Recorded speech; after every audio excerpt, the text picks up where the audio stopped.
Hey people, this is DJ. And this is Ish. And this is season 4 of Better Let Me Tell You.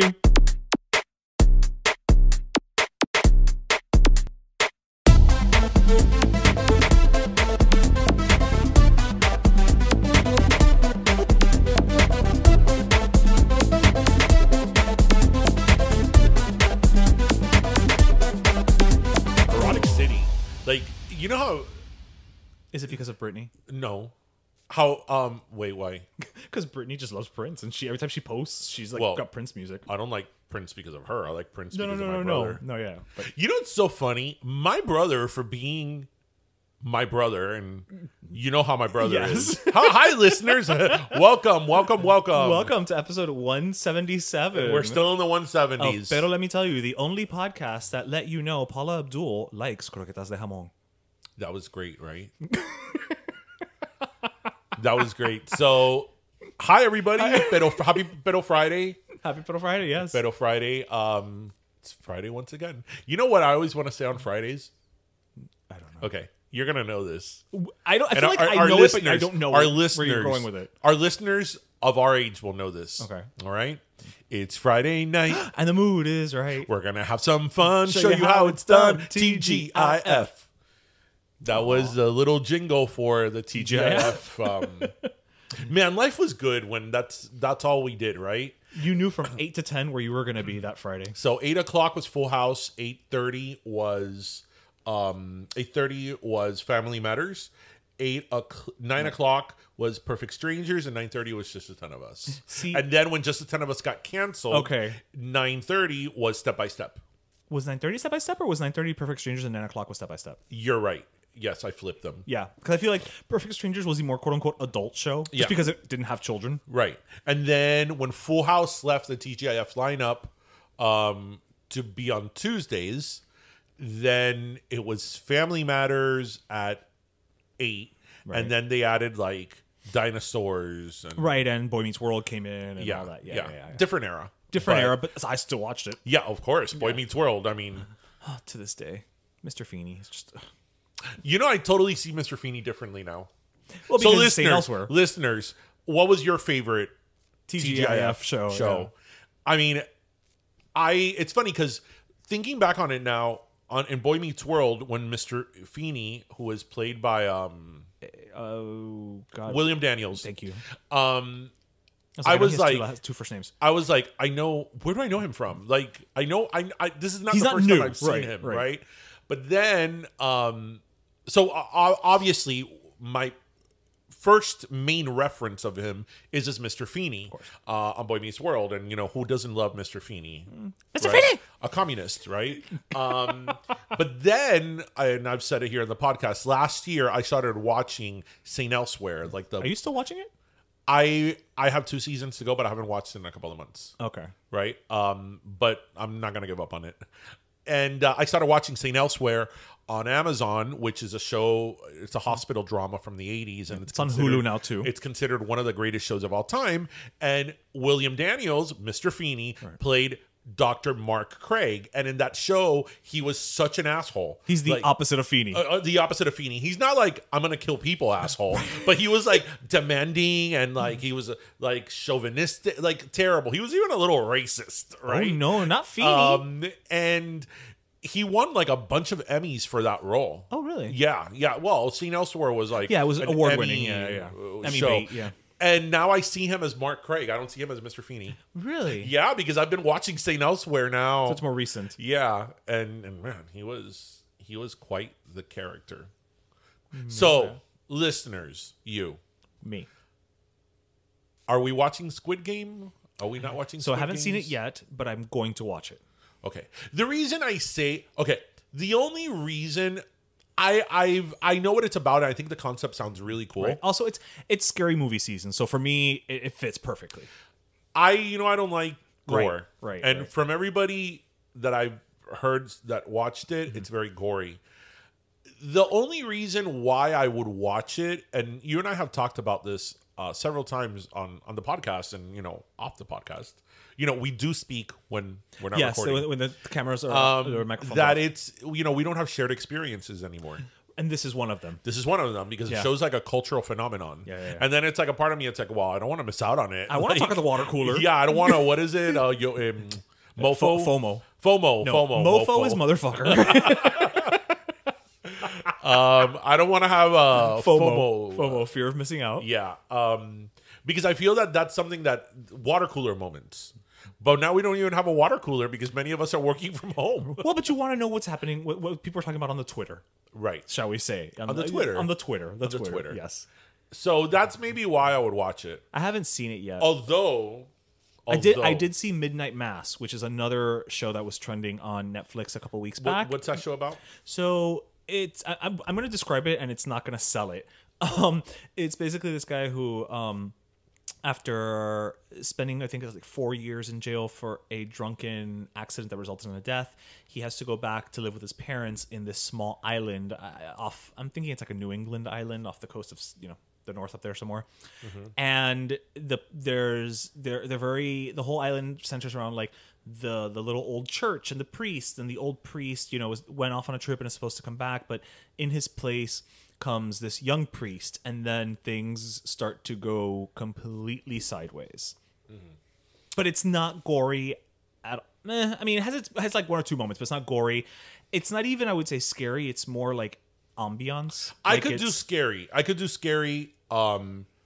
I mean, like my favorite movie is The Shining, right? Well, I would compare this somewhat to The Shining in the sense that it's not like jump scares and things like that. I mean, they exist, but it's more about the slow burn. I could do scary. I could do even violent. What I don't like is gory. Like all these like Final Destination movies and Saw movies, like torture porn. It's funny because the first Saw I thought was genius. The first Saw, by today's standards, could be PG. Yes. But I thought that movie was genius. Yep. And I remember watching that movie. Maybe I watched it with you and saying, you know what? This movie did well. Now they're going to do a sequel, and it's going to be like 10 times, as bad. You have to. If you're going to do a sequel, you always have to go bigger, which is the same with Final Destination. I thought the first Final Destination was good. The concept was good. And it had its moments of like, oh my God. But it wasn't like this gore fest either. The thing is, you have to keep ramping up the deaths with every That's why I stopped watching American Horror Story. Because it was just you would like the second part of this season though. Well, like I like the concept. No. You would like it. It's called Death Valley, and it's it's split between two times. Present day with Cindy Crawford's daughter, who is her clone. With Cindy Crawford Jr. And then the other one takes place during the Eisenhower administration, and with Ike and Mamie and Richard Nixon and JFK, because it's all about the aliens, and it's like the aliens landed during his administration, and he's struggling to make the deal and the encounter and all that. So you would enjoy it from that angle. Is it gory? It's the only thing so far that has been gory looking is like there's been a couple like exploded heads, but that's like it. Was the 1984 one gory? The 1984 one was a bit gory in the sense that the whole premise was a slasher movie. So it was a little bloody. I watched this week, and I had actually seen the poster for it or whatever, the cover for it online, and I thought it was fake. I thought it was an exaggeration, but no, it was real. Oh Lord. The HBO documentary The Way Down. I saw it. With it's the story of Gwen Shamblin. I saw. Okay, so there's still 2 episodes that are going to premiere next year. Next year? Next year. Okay. Which we're already in October. Next year is not that far away. I don't mean this. Did you see it? Yes, I did. Oh, well, that's why I brought it up. Okay. Yeah, I thought the same. Okay. At first, I was like, no. First of all, I mean, it sucks. It's terrible because she died in a plane crash. Yeah, it was a plane crash few months ago with 6 people. Yeah, with 6 people, they died in a plane crash. So I mean, it's terrible what happened to them, and obviously nobody wants that or wishes that upon anybody. But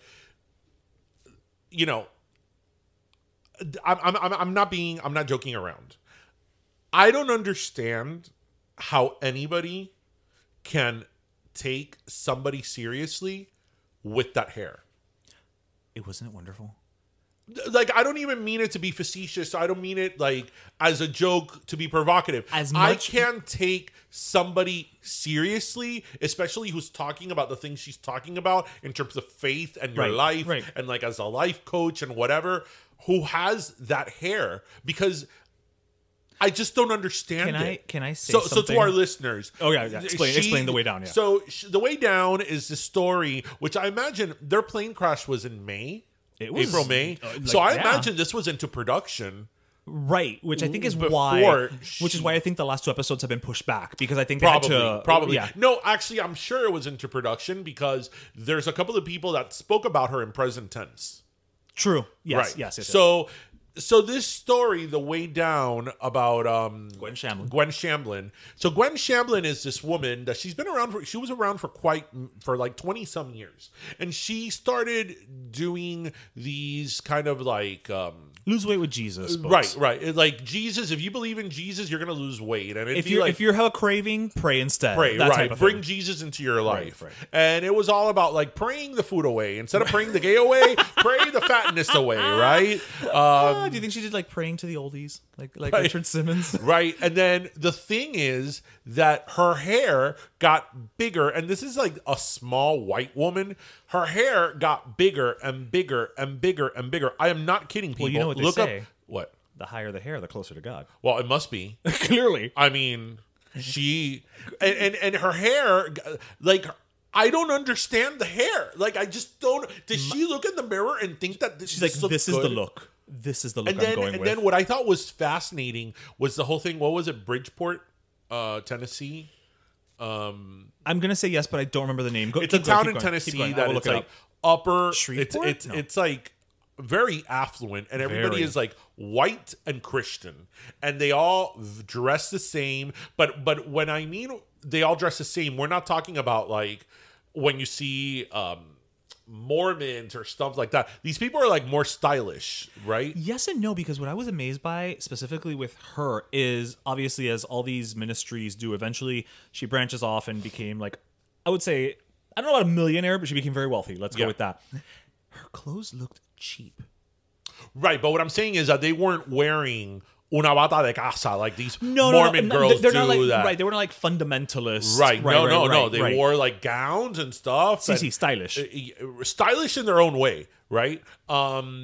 Because I love how one lady Brentwood, Brentwood. Tennessee. How one lady was like, oh, the little girls all wear like Victorian aged little dresses with that's flowers weird. in their hair, like whatever.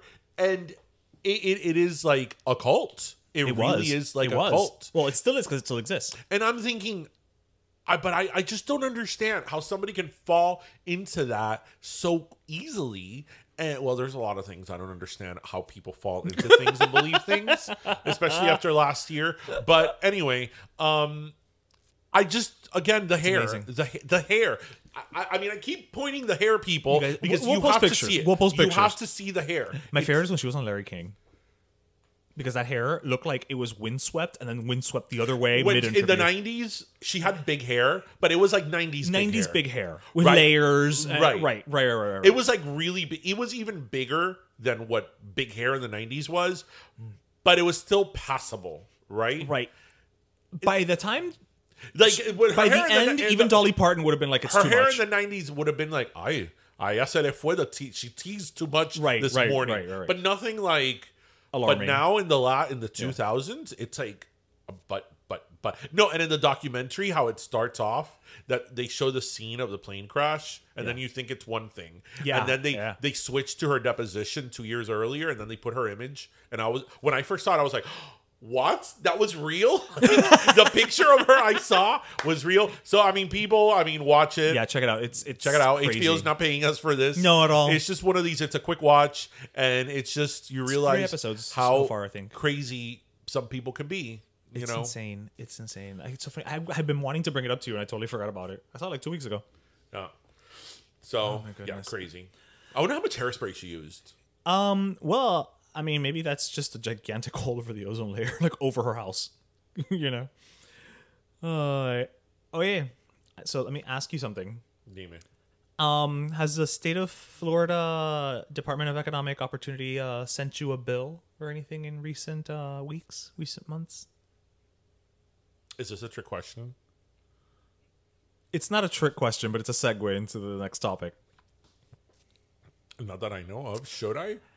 Well, because after 18 months, of many people reporting problems receiving payments from the state's unemployment system, many people in Florida are now receiving bills because the Department of Economic Opportunity is saying they were overpaid.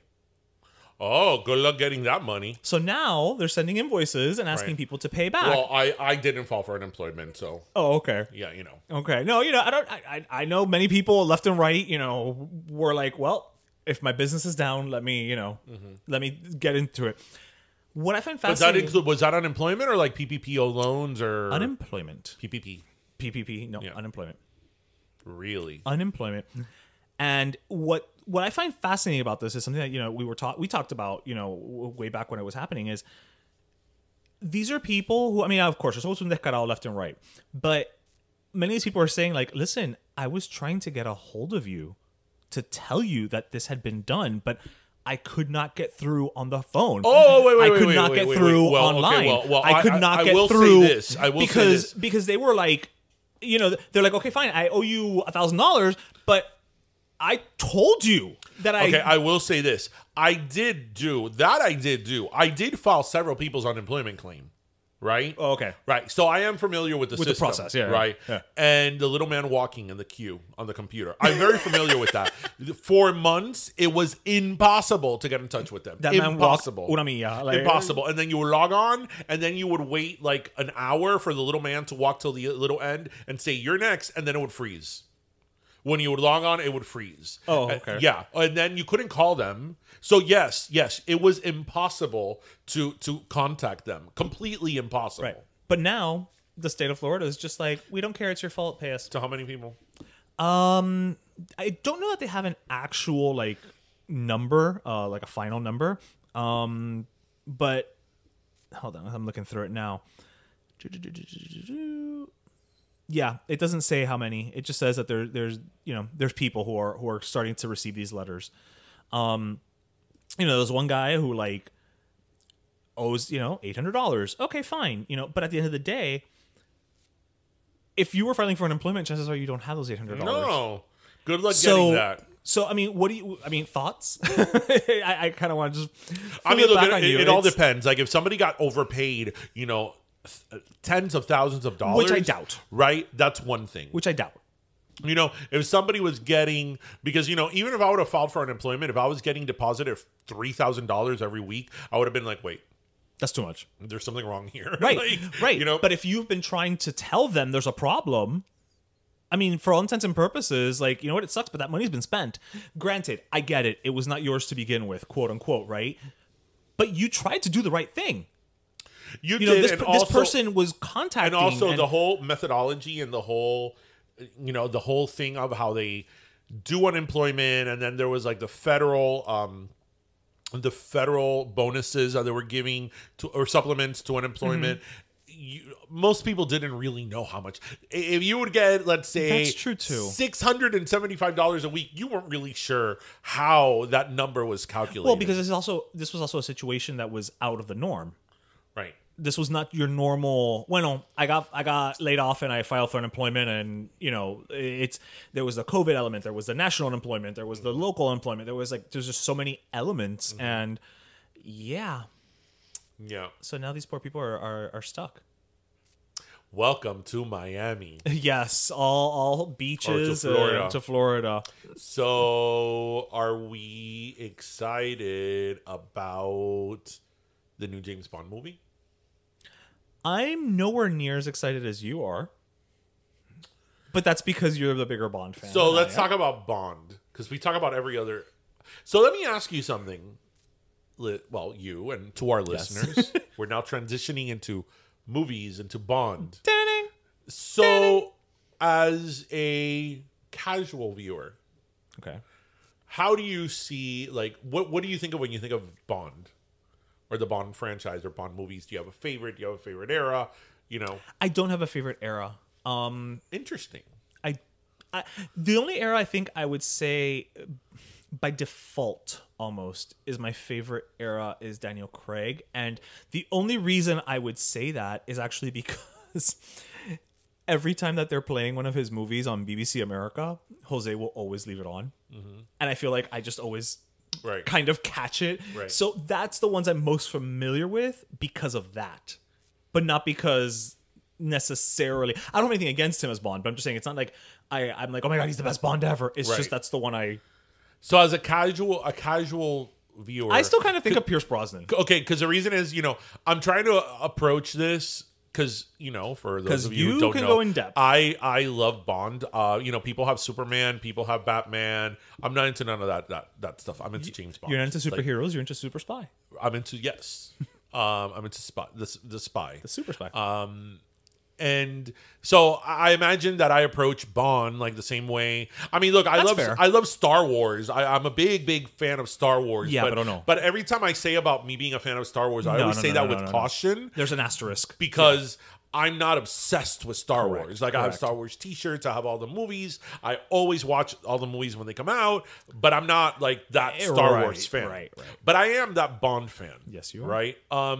So I asked that because I so much so that we're going to go see the movie tonight. Yes. I asked that to see how mere mortals what they think of, the series. Like, do you watch it casually? Like, do you what is it about it that you like?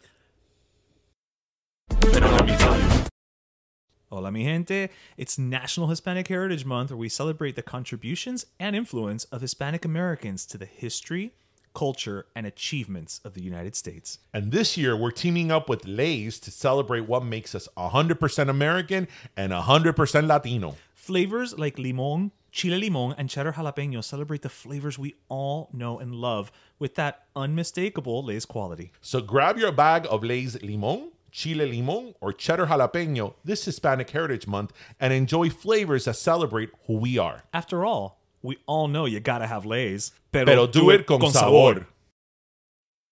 Hola, mi gente. Ish here, and I am here with Victor from Sweet Dogs, and we're chatting here because it's Hispanic Heritage Month, and as you know, we've partnered with Lay's to bring you some foods that are 100% American, 100% Latino, and really just bring out the best of both cultures, right? And so, of course, had to talk to Sweet Dogs here on A Street.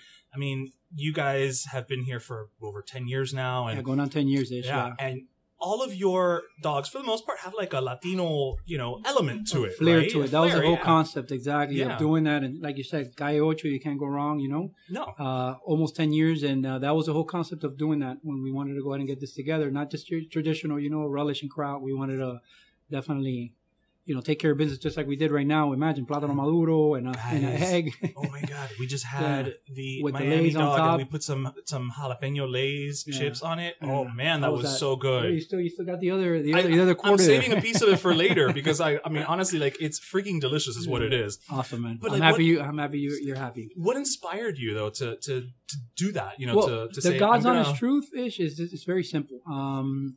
I don't come from a background of a kitchen or a chef or any of that. I mean, I've had other different businesses, but I just, when the fair would come, aquí in Tamiami, I would love the Italian sausage, and then you would grab it and it was like, it looked amazing.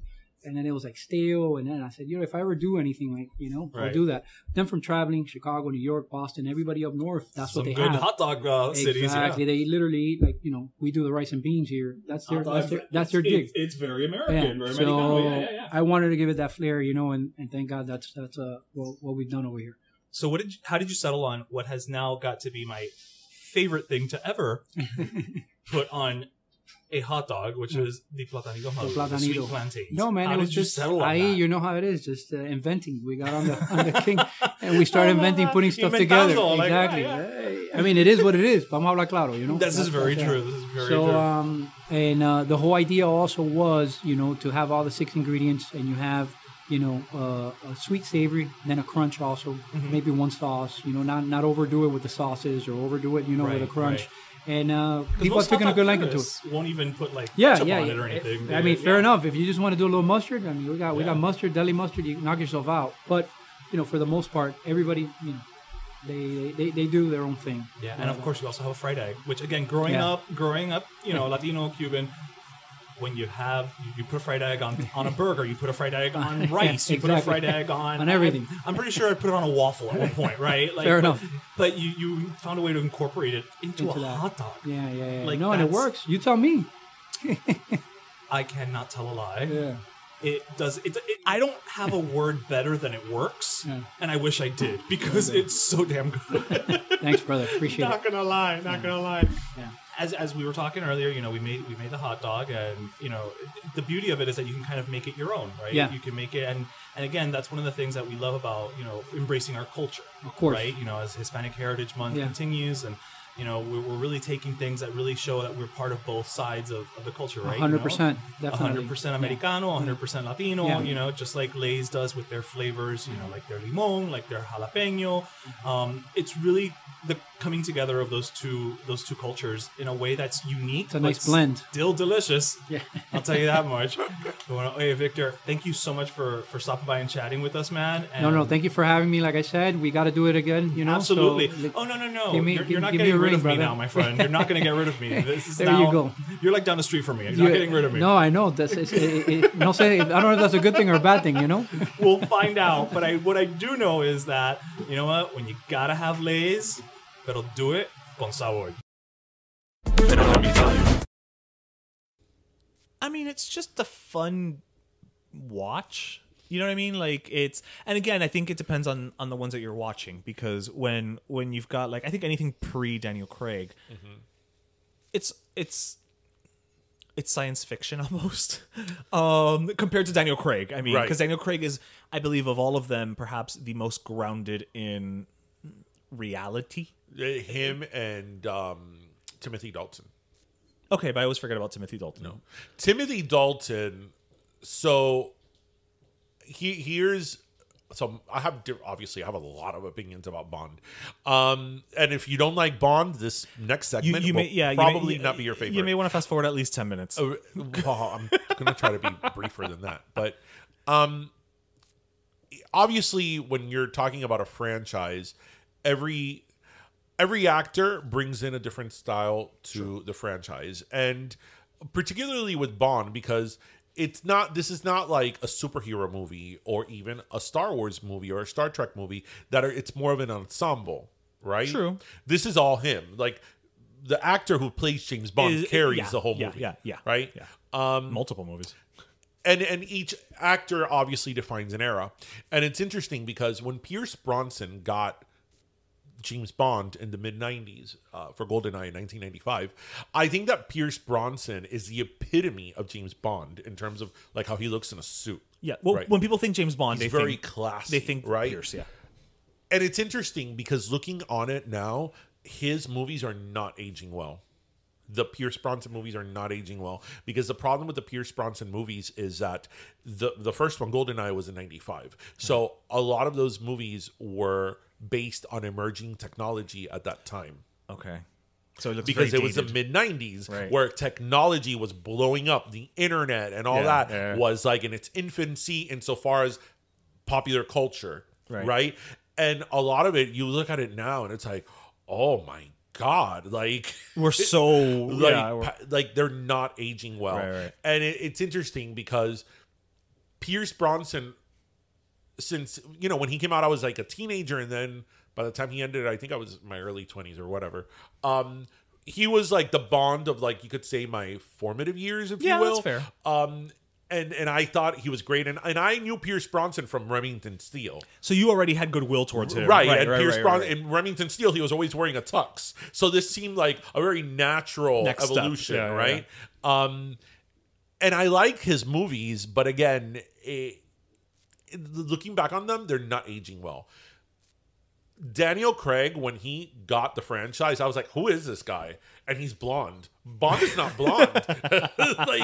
Bond is not blonde. That is such a superhero geek thing to say. It is. That is. I'm like, who is this guy? And I remember that he got a lot of bad press. But the moment I saw Casino Royale, I'm like, oh, it's a great movie. This shit got serious. Yeah. Because he is a darker, grittier Bond. And it's interesting. They sort of rebooted the franchise with him. Well, they did. Yeah. I mean, they for all did. intents and purposes. You really have to be a really big geek to understand the nuances of James Bond. Because prior to Casino Royale and Daniel Craig, it was a continuation. Oh, that's true. It was. Because there's, for example, in the Pierce Brosnan movies, I forget which one in particular, Pierce Brosnan Pierce Brosnan as Bond says that he was previously married and it didn't work out, which he was. James Bond got married on Your Majesty's Secret Service, But that was not Pierce. but it was not. It right. was a story. It was a continuation. But with Casino Royale, it was a reboot. Right. That's what a lot of people don't realize. That's why they started with Casino Royale. Because that's the first book in the series. Because it was the first book. So, and Casino Royale is probably in my top 5 Bond movies. Okay. And I love what he brought to it. I know I'm going to offend a lot of people with what I'm about to say, and I'm really sorry. Actually, I'm not. Sorry, not sorry. I think Roger Moore ridiculed the... I mean, I don't blame it on Roger Moore. Yeah, it's not like he was the it's not director and the writer. This was and his like, doing. Right. But I think the Roger Moore era is... How many movies did he do? He did 5. Is he the one that has the unofficial? No, that's Sean Connery. Oh, okay. I think they're awful. I think they're just awful. The Roger Moore movies, they're ridiculous. Like the love scenes are so exaggerated. I mean, Octopussy. I mean, are really Octopussy? Like the sex was just terrible. Porque he was like middle aged. See, he wasn't. And he couldn't pull off that. And then he wasn't athletic either. He didn't really look that great in a tux. There's a sweet spot in terms of age that you can get away with playing Bond. And it was terrible. The movies are It's interesting because ¿Cuáles son los de él? the Live and Let Die, Which is funny, such an Octopussy, iconic theme song. Thunderball. Looking back, I'm thinking of the songs. A View to a Kill. The Man with the Golden Gun. I'm thinking like song-wise because I'm thinking of my playlist of the Bond songs, and the movies look older. The Roger Moore movies look older than the Sean Connery movies. Oh, but that's also that whole 70s, 80s thing, which Yes. I don't understand Yes. what happened. And then, in the 80s. the only good thing about the Roger Moore era was that in the last movie he did, A View to a Kill, Grace Jones is in it. Well, I mean, come on, guys. We got Grace Jones in View to a Kill. We got introduced to Famke Jensen in GoldenEye. Yeah. Ivana Onatop. So, And in this one, we get to watch your family on screen. yes, Ana de Arma. Ana de Arma really is related to me, people. Yes, I she don't is. know her. But her grandfather and I know my grandfather are related. Not okay, related. They're brothers. They're brothers. Yeah, it's not like they're not like primos lejano. Like yes. they're brothers. We actually are related, but I don't know her. I've never met her. My parents left Cuba she was born and raised in Cuba. Well, yeah. I mean, she's what 30 something. So, yeah, 30 something, Maybe. early 30s, Yeah, or whatever. so- It's interesting because in the James Bond world, if you ask any person that's into Star Wars, what's their favorite movie? What is the answer? Empire? Always? Of course, Empire Strikes Back, and it really is. It is the best. It's movie. the best movie. Yeah, It is by far. It does everything. And it's funny because I remember, you know a lot of this in terms of like what's our fans' favorite movies, like in the internet age. Right, but way But I back. remember being in high school and thinking this is like the best movie in like the True. whole franchise. Well, at that time, yes. but it still is today. With Bond, you ask any Bond fan what is the best movie or what is one of the best movies, and their answer will always be On Her Majesty's Secret Service. Really? Which is my favorite Bond movie, and it's John Lazenby, the guy who did Bond once. Excellent documentary on him on Hulu. Yeah. That is my favorite Now we've movie. talked a lot about documentaries in this episode. That is my favorite movie. And that movie is freaking insanely good. And you know, it's so interesting that was always my favorite Bond girl. Okay. Teresa. Not realizing that it was the amazing Diana Rigg. Oh, Yes. imagínate tú. Era una niña. Yeah, Diana Rigg. Because that was pre-Avengers. That was 1969. And when was the Avengers? It was around that time. It was around that time. Oh, right. That, she would be kicking ass some decades later on Game of Thrones. The woman didn't know how to do anything else. What I liked about her Bond, I like Bond girls that kick ass.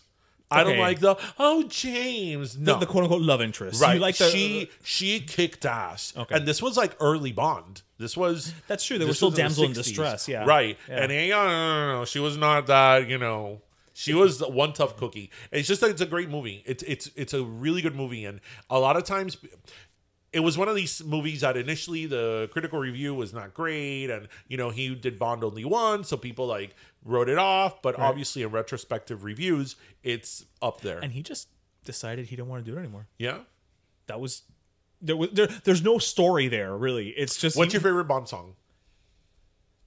I'm gonna have to go GoldenEye. With Tina Turner? Well, because it's Tina Turner. I don't think that's a great song. I love that song. And I love the remix. Okay, there's a dance remix to that song. Of course there is.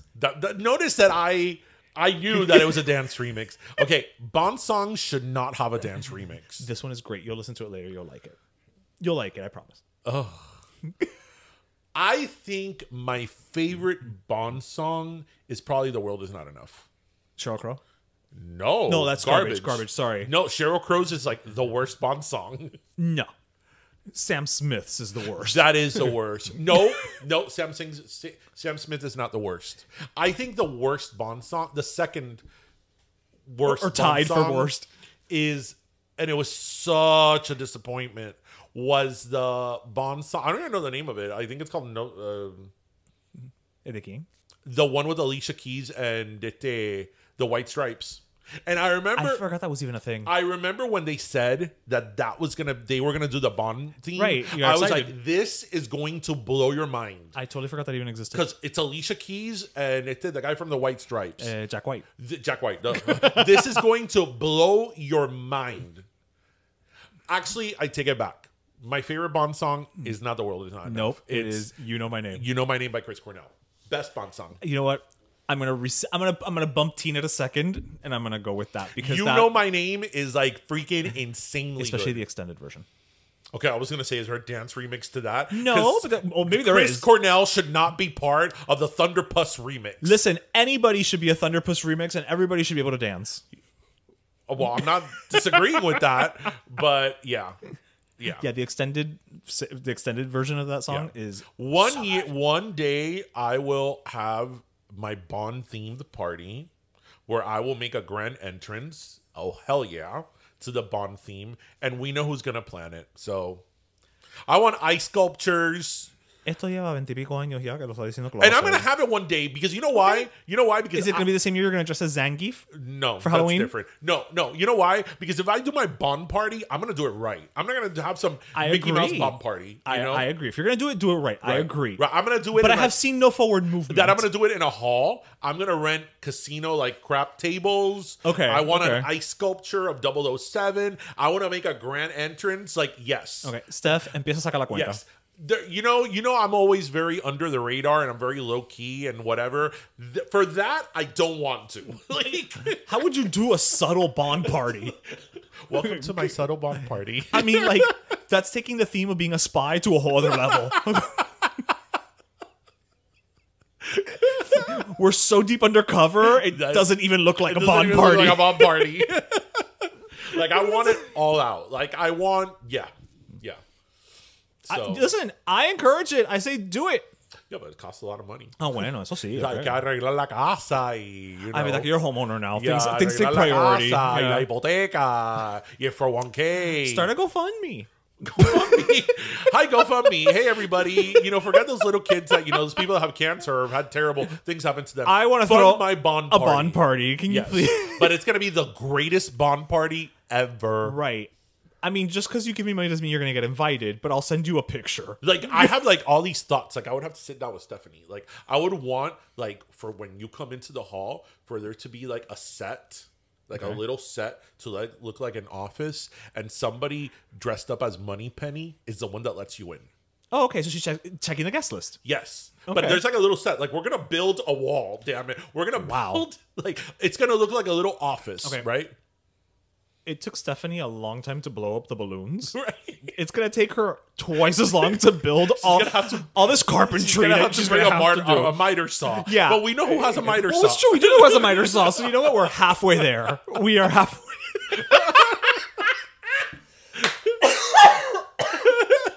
Yes. And then the invitations are little dossiers. I've been like 20 years thinking about this. Okay. People, can I listeners, make a listeners, suggestion? you're invited to my Bond party. Can I make a suggestion about the What? invitation? Okay, because nowadays people do like digital invites, which I agree, it's great, no carbon footprint, blah blah blah, whatever. But with that said, can I suggest that you find that paper that's like that's like that it's The like carbon- the carbon carbon thing. copy? So like after they open it up and they read the invitation, it just Oh wow. It's self-destructive. yes, it self-destructs. Exactly. I mean, look, if you're gonna go all out, go all out. Yes, these are all the ideas for my Bond party. Like, I've been 20 years thinking about my damn Bond party. If anybody out there would like to sponsor this party, we will take sponsors. And then, of Listen, course- we'll make it a better let me tell you thing if Of that's what it course, takes. we're gonna have a martini bar, Of course, we have to. Yes, Of we course. have to have martinis. right? And then what I kind of want is in like the whole party. Does Bacardi have a vodka? Because maybe they can sponsor this. Sure. Listen, You're thinking. I'm thinking. So what I'm thinking also is like throughout the hall to have on like pedestals or like stands. Okay. Like different go-go Bond girls. Like is that Like a go-go thing? dancers. Go-go Right, dancers, but right. be iconic Bond. Okay, so like we'll one have girl, the golden one girl will be golden, the other one would be dressed be in like as the bikini. another one will be Grace Jones. Right, like Right, different right. of like the really famous Bond girls. Ooh, I like this. Yeah, like- Ooh, or the Ursula Andress one. Yeah, you probably the one with the bikini, Oh, the yes. famous bikini. And that for me is a double one because that's also Ursula Andress of Bond Girl, Yeah. and Mariah Carey Mira. from Honey. Let's not forget Mariah Carey was a Bond Girl in Honey. That's true. That was the whole point. Yeah. I'm thinking now what I would wear. No. It's black tie. Yes, It's black but- tie. Yes. So but I what- could just imagine telling my father, "You have to get a tuxedo to come to my party." Actually, your father would be very happy. Yeah, no, but everybody will be like, "I have to rent it." Yes, you are renting a damn tuxedo. Yes, but I to would, come to my but I Bond would party. rent like a fun tuxedo. Like I wouldn't just go because I'm not just gonna show up in like I'm going to prom. I love how we're talking about my Bond party, on our podcast. My Bond party that's not happening. But listeners, don't you want to come it's to this not Bond happening party? this year. Don't you want to come to this Bond party? You're all invited. Everybody, show up. Yeah. So, okay, let's move topics. Money Let's Penny move will tell you topics. if you're on the list or Yes, not. Yes. Okay, isn't that a great idea? It's like tú entrar a un hall, and you think it's this grand entrance, but it's a little office. Yeah, and it's like when you go to speakeasies. right. It's like exactly. Yeah. It's like a little office, and you're like, "What am I doing here?" And then it's somebody who's Money Penny, and she's like, great. You know the only thing I'm thinking of though. Okay, because obviously you're this requires renting. hall? Well, forget the hall. This requires renting talent. You know what I mean? Because you're renting models and you're renting whatever's. And we live in Miami, so I can't wait to hear what that Cuban accented British accent is gonna sound like. And Hello, I am Money Penny. Like, and you know that I'm coming in an Aston Martin. well, duh. If not, why are you gonna throw the party? So, okay, next topic, because I'm getting carried away here. Now I really want this party to happen now. This needs to happen. Like, I want this party to happen. is anybody out there wants to sponsor my party? So Feel free. all right, feel free. Feel Go. free. I don't know how to switch over from that party Let's because just switch. because what I actually was going to talk about is such a downer. No, well, Did you hear about the nurse that got fired from Jackson Memorial Hospital after a weeks-long investigation? no. Well, this nurse in Jackson Memorial was apparently sharing photos of a baby that was in the NICU with a condition where the intestines move outside of the body.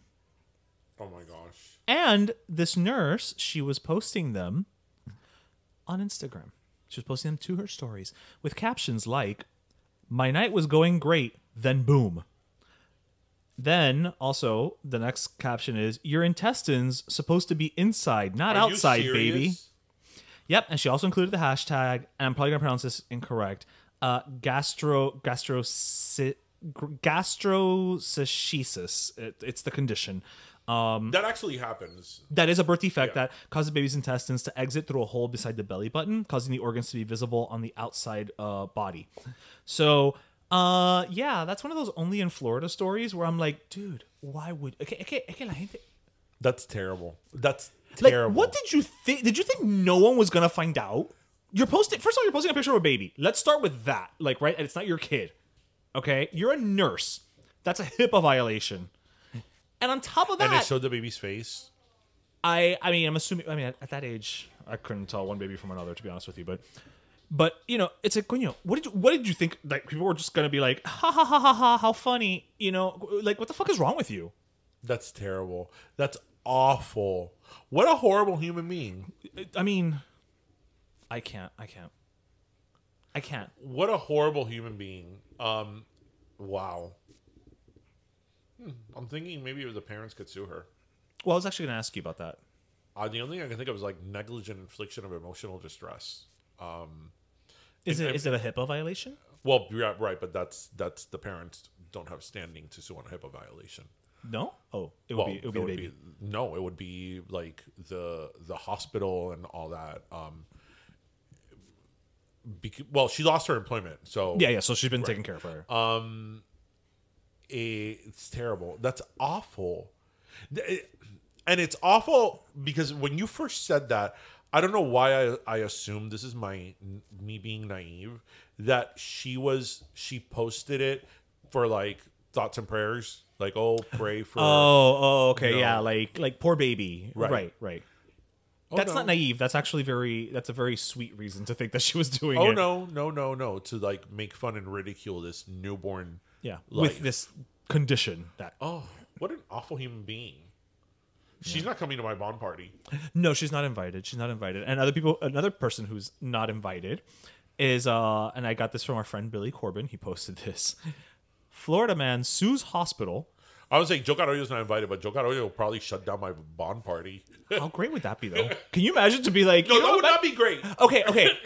It wouldn't be great, but it would be like, wow, can you imagine like my party was shut down by one of the Miami-Dade commissioners? If my party gets shut down, then let it be shut down by like the freaking president of the United States. But how loud is this party? Well, you know. That they're hearing it in D.C.?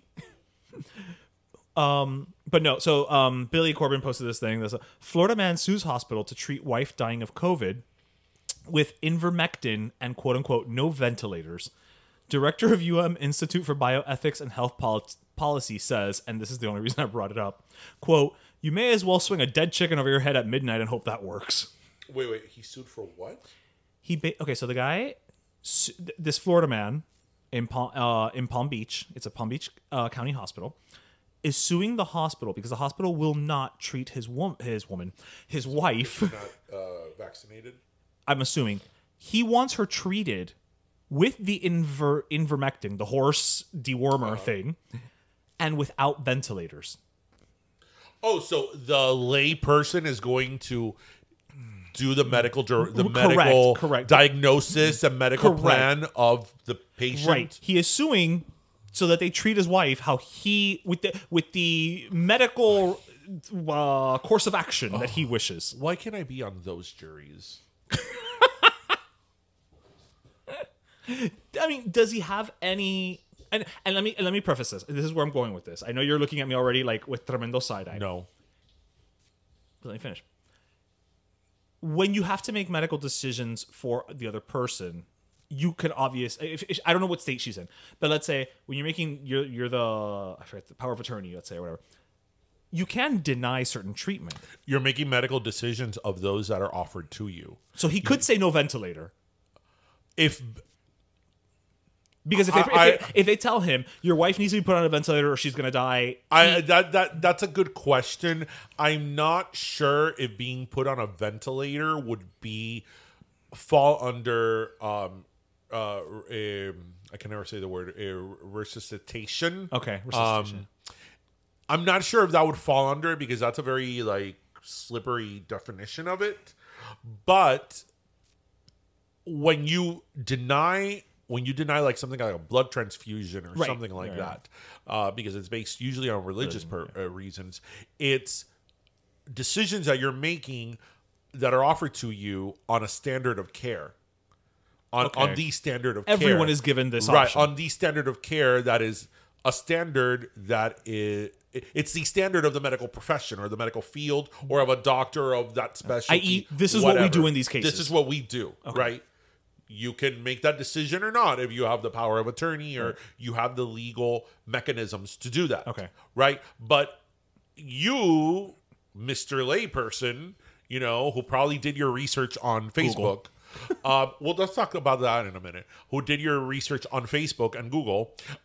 You are not the one to be giving a medical diagnosis, a medical treatment plan, and a prognosis. Like you're not the person to do that. Right. So I would just be interested to see like this lawsuit, like what the counts are, and what the legal standard is. Just from a writing perspective, like right. On or about so and so date, I took my wife to this hospital and I told the doctors they needed to give her horse medicine. Right, and the doctor said no. Like what standard? What standard of care was breached? Like right. Equestrian care, yes, yes. So, yeah, is this an only in Florida thing? Well, it's Palm Beach County, so it must be. Oh yeah, didn't Only in Dade have a proclamation this week? They did. Congratulations! So congratulations, That's Only right. in Dade. Congratulations, to our guys. friends in Only in Dade. They had a proclamation. They had a proclamation. Yeah, that's a really nice certificate to hang on your wall. It really is a proclamation. Maybe one day we'll get one. Pero let me tell you, Day. Yeah, what day would you like it to be? That's a great question. See, knowing you, I figured you already kind of had that in your mind. No, I would probably want it to be on like July 25th. On Marcy's birthday? Yeah, it's like the middle of the year. Okay. Not too much this way, not too much that way. I feel that's a good, metaphor to who we are. Okay. But let's make the 24th or the 26th because I don't want it to be the same day as our friend's birthday. Why not? No, because then, we get to have our day and she gets to have hers. Right, but our day is only going to be a big deal the first year. If you think I get a proclamation and I'm not going to commemorate it every year, you have not known me for 30 years. Oh, yeah. Okay, so we can talk about this week. Elephant in the room. And we totally okay, so where were you when the great social media outage? The great social media outage of 2020. What were we in? 2021. After COVID, I can tell you where I was when Instagram and Facebook went. You were down. in the line in Wendy's, ready to have your potato with cheese and broccoli. I had to take my work laptop into the office. No. Okay. So I took it to the office, but you can't stay in the building. So I had to sit in my car. Uh-huh. So I was in my car for like 3 hours without anything to look at because social media was down. I have to tell you it was nice, but I was like, I'm so bored. What this outage proved to me what I already knew, that I could live without social media. Mm-hmm. I like social media casually. We use social media for our podcast. I have other business ventures, if you will, that are associated with social media. So yes, in terms of jobs and all that, fine. But I was totally okay. Now, WhatsApp is a different story. Yes. WhatsApp, I was like, where's my WhatsApp? Because I hate SMS texting. Yeah, same. I hate it. It's like, do not send me something on regular text. Yes, first world problems. I know. Don't. And if it's a picture or video, don't you dare send it to me on SMS text. Don't.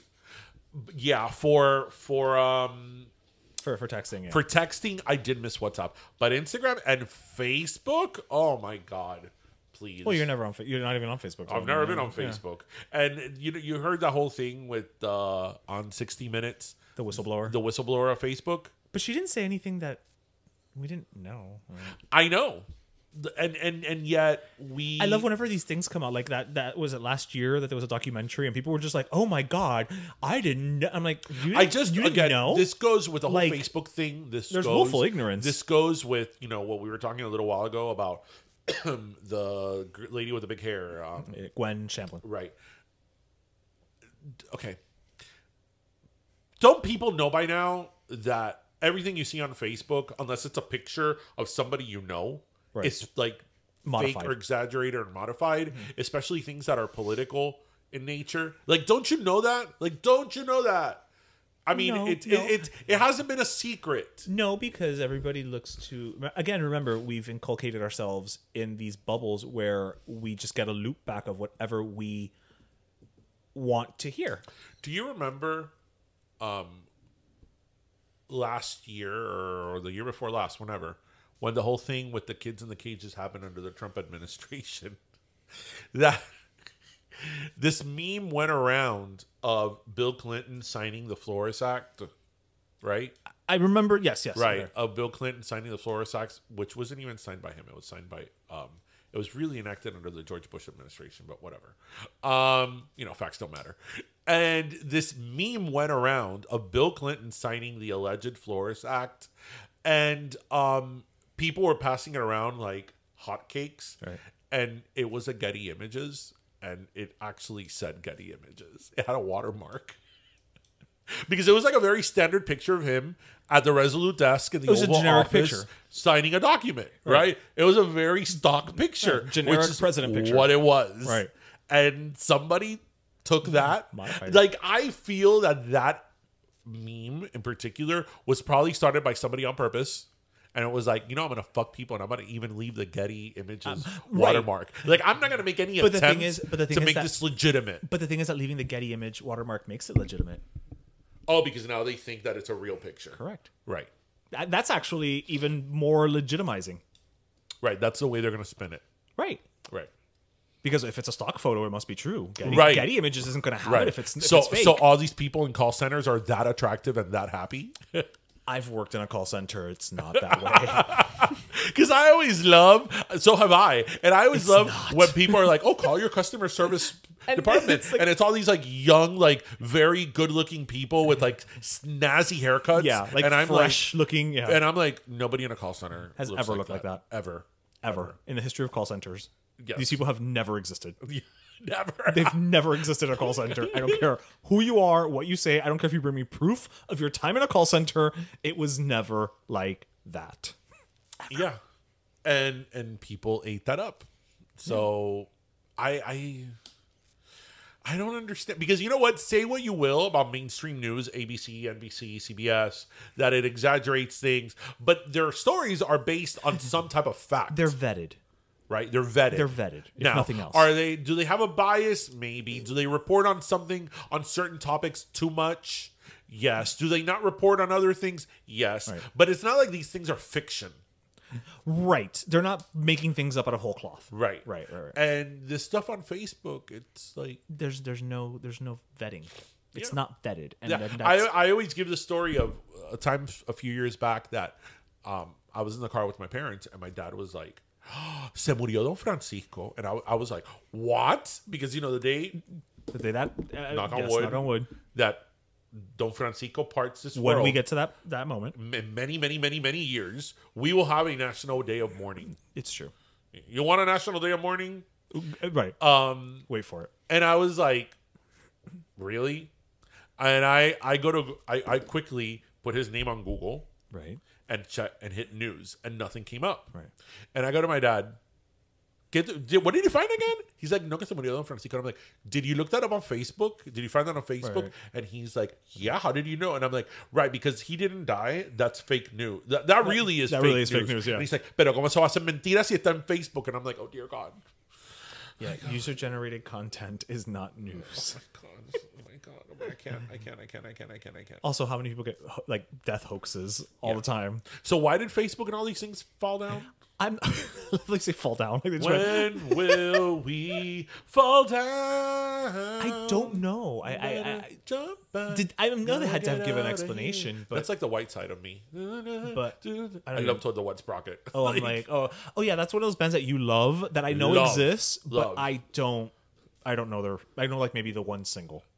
What song do you know of theirs? No, I'm telling you, I know there's a single that they were like. They have a bunch of songs. Toad the Wet Sprocket. I'm being honest here. I don't. Nothing so loud. That's the one. That's the one I know. That's it. I know they have like 3 albums. And the air outside so cold. But that's the only song. Imagine everything. Let me rephrase that. That is the only song that I know is theirs. I may have heard another song of theirs. To feel this close. Do you know Walk on the Ocean? Oh, yeah. That's them. Oh, okay. Do you know... See? Okay, see? Do you know, Okay. Something's always wrong. No, I don't think I know that one. Something... No? No. Well, But look, I know 2. You know too. You knew know more. too. You knew twice as many as you thought you As did. I started with. And that is progress, ladies and I gentlemen. love Toto Wet Sprocket. They're like one of your favorite bands. If I not. love them, and I would love to see them in college. I'm sorry, in a concert at a college. You know, The and be way like, it was back then. "Woo!" Yeah. They're like my Dave Matthews. You know, Do they even... no, they broke up. I think that like The lead singer no hace... now and then they get together and do a few concerts, but Like a local... yeah, that's like I didn't realize. Wow, we're really like off the radar here. I didn't realize how big REM was. Yes, I agree. Do you know what I'm saying? Because obviously REM I know what you're saying, but was explain. very big with Losing My Religion. Right, and... You know, and Shiny, right, happy Shiny People, Everybody or Hurts. is that the B-52s? No, that's Kate from the B-52s, Right. but yes. Obviously, Hurts. Everybody Hurts. They were very big. And in the MTV era, their videos were huge. Yeah, they were art. Yeah. But what I didn't realize was that they had this like really, really big like white college. Yeah, they were huge in Georgia. You know, and are they from Athens, Georgia? Yeah, Athens. Like college white So were the following. B-52s. Because I guess that like when we started noticing them, They were popular. Yeah, They were already popular. Yeah, they were mainstream. we didn't know like The history. I was like, oh, this is Yeah. They were your typical indie college radio band. yeah. And by the time we knew them, they were top 40. It's funny because Losing My Religion is one of those songs that when that song came out, we were kids. Yeah. I didn't care for it, but it's one of those songs that as you get older, it's like, oh, this is a good song. Yeah. Yeah. It's like really good song. I concur, sir. Yeah. And then, you know, what's the other one, the depressing one? Everybody Hurts. Everybody Hurts. Ese pa' cortarte la vena. Literally. Like, Literally, yeah. Seriously, like... wait. Shiny wait, which is the one about the world? It's the end of the world as we know it. Yes. Is that them too? I believe so. And that was Yes, that actually... That was is. pre-Losing My Religion. Yes. That's from the album No Time. No. That's like one of their... That's one of their college radio songs. I have one of their albums. And it's probably either the one that has Losing My Religion or Everybody Hurts. I have the orange one. Oh, okay. What's the frequency? Can it? That one that came out in the 90s I don't know. I'm thinking of Whammy. in Miami. Because it was the show that was called Kenneth's Frequency. Oh yes. Oh, man. Life was good when it was Whammy in the box. It was. What do you think is the video? Okay, so I'm gonna listeners, time travel, damn it. listeners, are we over time? Well, I mean, it's our show. Listeners, if you've made it this far, thank you for still Enjoy the joining ride, us, yeah. right? Especially after you survived the Bond segment and the Bond party segment. So, if you guys remember, this could be the little thing you put on Instagram. Oh, this is gonna with be the it? audio, Okay. right? Okay. It could be this, right?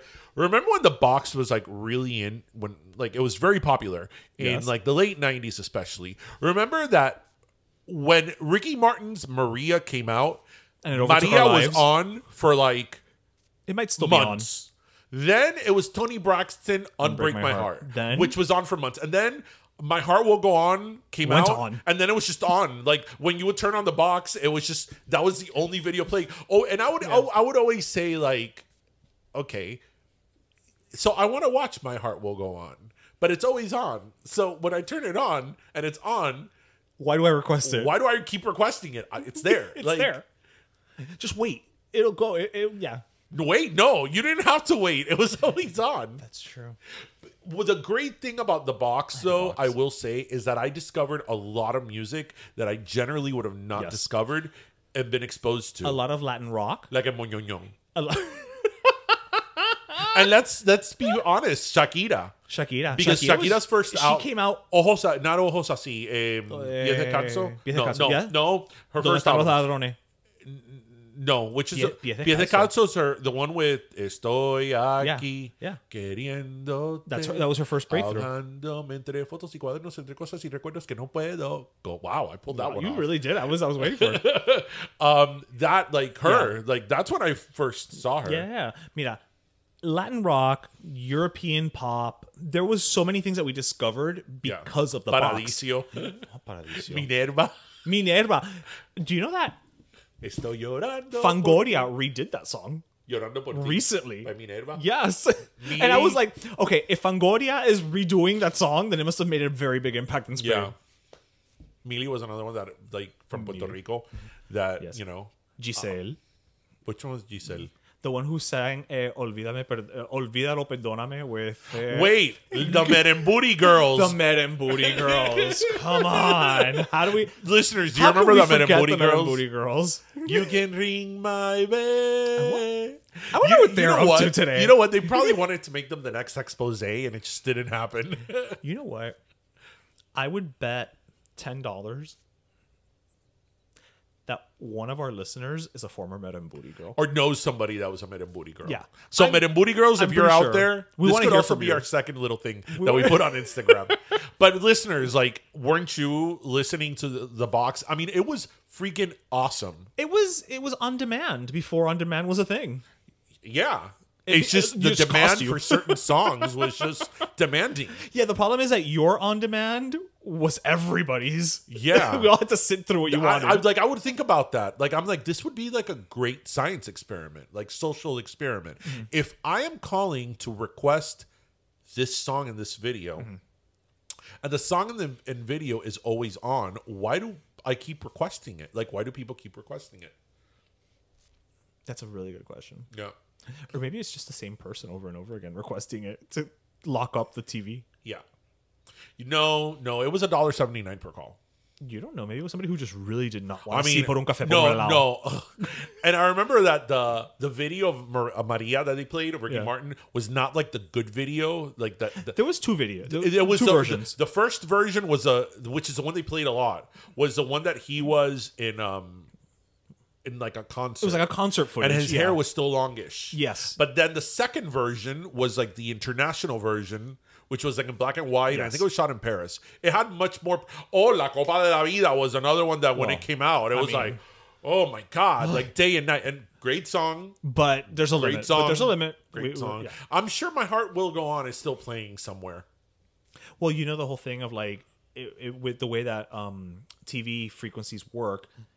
Aliens and other planets now would have like a couple years back would have just been getting I Love Lucy. Right. So right now, Is this like light years? they're probably Traveling light years. They're probably just now getting the box, and it's just like, why do they keep playing this woman? Wait, is this true? Well, yeah. In theory, the way that frequency works, like this is you are contributing to the learn section of this week's. the way that frequencies work. The theory is that let's say in the late 90s, the signal of the original I Love Lucy broadcasts would have just been arriving to these other planets. Right, so it's like light years. It's like light years, yeah.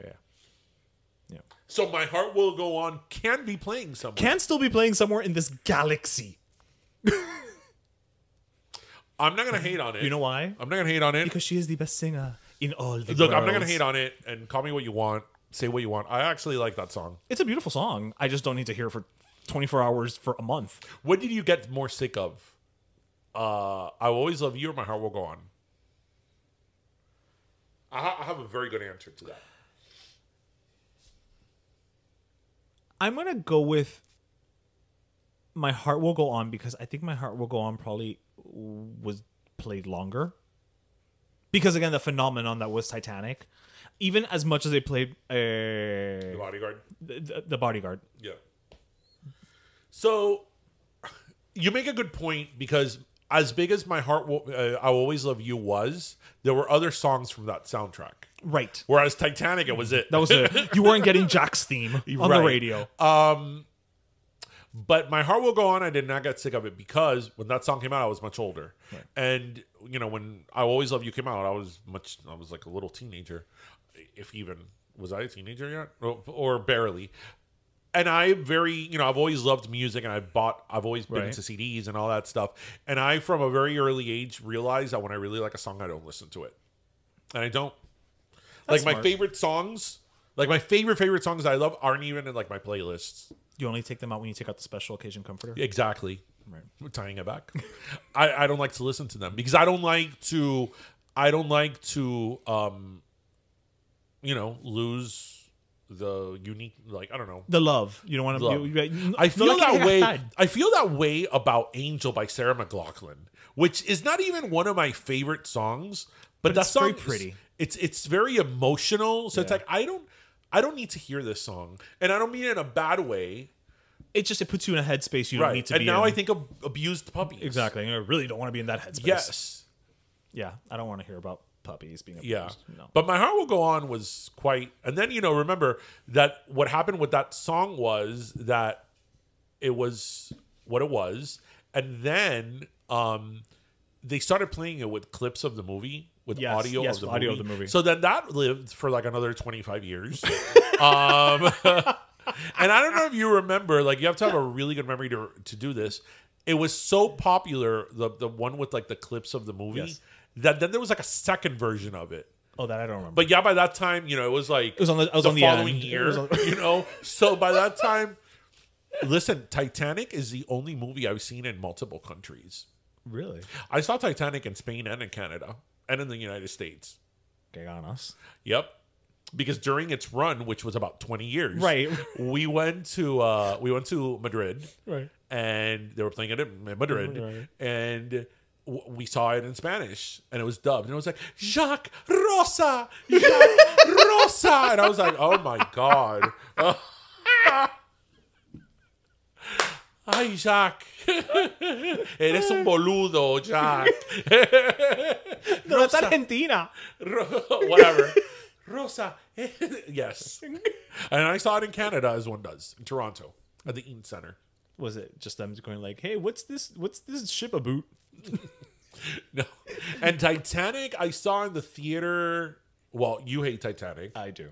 I think 7 times. I saw it twice. Why did you see it twice if you hate it? Because whatever. One time, and it was with another group of friends. They're like, "Oh, let's go see it." I'm like, "Fine." It was that age where I didn't have many options for going out other than the movies. No, I saw it 7 times. Well, actually, wait. Hold on. No, I've seen it more. I've seen it 9, because when they re-released it in the theater for the 15th anniversary or the 20th anniversary, that they did a re-release, that they digitally enhanced it, and they like did what they did to it. They added more icebergs. Yes, I saw it twice. You saw it twice in the re-release. Yes, yeah, and I would have probably seen it more. Jiminy Christmas. Did I get that in Ghana? That's all I have to say. And we will I move just on. thought, it would be great if they, listeners. So one of the biggest, I guess our listeners should know this. They should. One of They the should. things that Ish and I we don't really argue too much about. We don't bring it up. It will end like Celebrity Deathmatch on MTV. we do. It will not end well. Is that I love the movie Titanic, and he hates it. I hate it. And you really hate it. I think it's one of the most overblown, overrated pieces of crap. But that's why we don't talk about it. Let's not talk about it. That's why we don't talk about Talk it. about it. Yeah, it won, like 1,000 Academy Awards. But anyway, and BAFTAs. Anyway, let's move on to the next topic. Or are we thirsty and we're ready for? You know what? I think that we were going to work up a thirst before we get angry. Yes. Before we get angry, I want something icy, Icy, like the iceberg. like the iceberg. Way to tie it back. All right. So do you want to go first? Do you No, want me you to go go first? first. All right. So I'm also similar to last week. I'm going to go ahead and give my last soda to something a little personal. So yesterday, this literally happened. 2 days ago, actually. Well, yesterday, fake Friday, but 2 days ago. So I went to my car. I'm going to the gym, and I get in my car, and whatever. I'm traqueteando and getting ready and whatever. And I notice that there's like a folded piece of paper on my windshield, with the wiper. And my first thought is like, hey, propaganda, so whatever. So I get out and I get the paper, and I see that it says, "Please call," and it has a phone number, but it's handwritten. So it's like somebody, grabbed the piece of paper in their car and whatever. And immediately I was like, oh shit, somebody hit my car. So I went and I looked around my car, and efectivamente, I didn't even notice it. It's my left rear fender has a little dent. It's not that big of a deal. I didn't even notice it when I walked to the car, and I walked right past it. But whatever. So I called the guy, and we're getting it fixed. But I'm just giving it to this person because, you know what? He very easily could have just hit my car, kept going, and not even thought about it. It's not like there was a camera where I live, watching it, our every move or anything like that. And yet, no, he left me a note, to make sure that he could get in touch with me. And offered to fix, the fender and all of that. And so I don't know, it just kind of restored a little bit of my faith in humanity and kindness, that there's still people out there who will do something like that. When faced with that opportunity to really hit and run without any witnesses, he didn't. So I'm just gonna go ahead and I'm giving it to this gentleman for basically being a decent human being. So that's my last soda. To the unknown denter. Yes, well, I mean, I know his name now. I have his number, but again, Did you call him? Yeah, I already called him. No, ya lo hemos resuelto. He referred me to a body shop down in, I forget where. But yeah, that he knows, and he's gonna tell the guy my information, and we're just gonna get it taken care of. So, but I don't know. It just kind of restored a little bit of my faith in humanity, that there are still people out there who will do the right thing. Well, no, there are. Yeah, I know, but I think so often we get bombarded with the opposite of that. Right, because it's what we talk about with Facebook. Yeah, right. It's what we talk about. So, actually, my last soda, I'll make it short and sweet. I was talking to you about this, I think, before we started recording. My last soda goes out to Tony Bennett. Oh.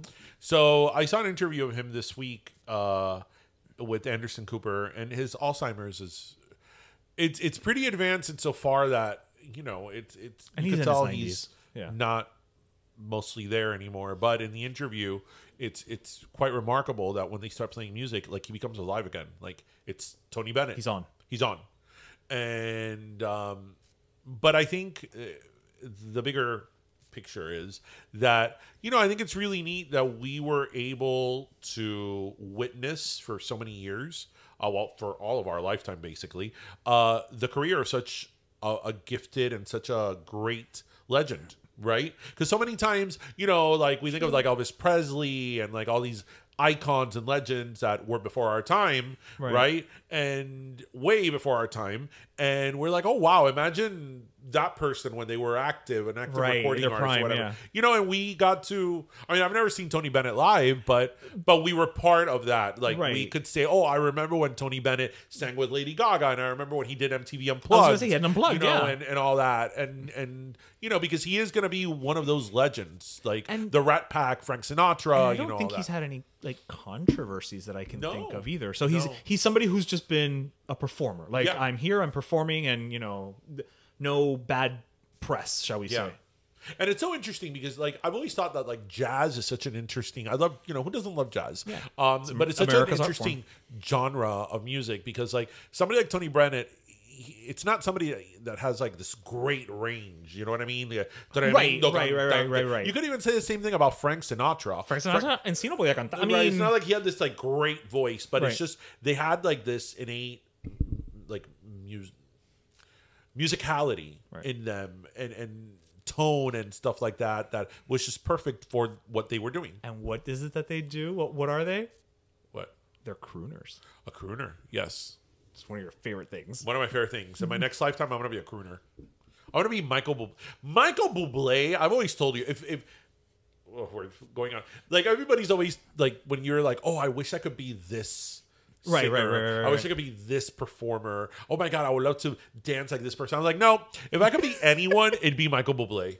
I think Michael Bublé is such a badass. Mira, he's a good singer. He's funny. He can do comedy. He can act. He's attractive. He seems like buena gente, más o menos. He's Canadian. I mean, he likes sparkling water. Yeah, like.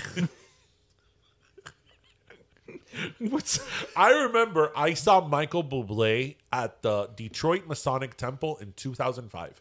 This was like, when I mean the cusp of him becoming Michael Bublé, I think it was like the week before that, like, feeling good was enormous. And Chiripa, you saw him before me because you were in Detroit, and the tour came to Fort Lauderdale, I think, like 3 weeks later. Right.